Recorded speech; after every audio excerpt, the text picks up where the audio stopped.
क्या आप जानते हैं कि एक ऐसा भी राक्षस था जिसे भगवान श्री कृष्ण को भी युद्ध करने का साहस नहीं हुआ था, जिसे देखकर भगवान श्री कृष्ण रणभूमि छोड़कर पीछे हट गए थे।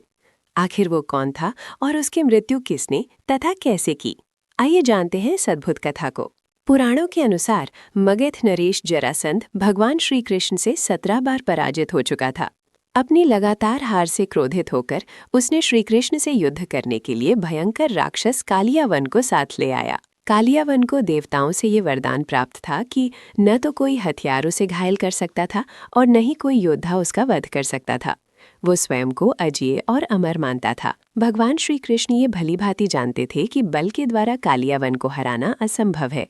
इसलिए उन्होंने युद्ध करने के बजाय उसे रणभूमि से दूर ले जाने की योजना बनाई और उससे बचते हुए आगे बढ़ने लगे। भागते भागते श्री कृष्ण एक अंधेरी गुफा में पहुंचे, जहां त्रेता युग से एक महान तपस्वी गहरी निद्रा में लीन थे। उनके तप और संन्यास में इतनी शक्ति थी कि वे मात्र एक दृष्टि से किसी को भी भस्म कर सकते थे।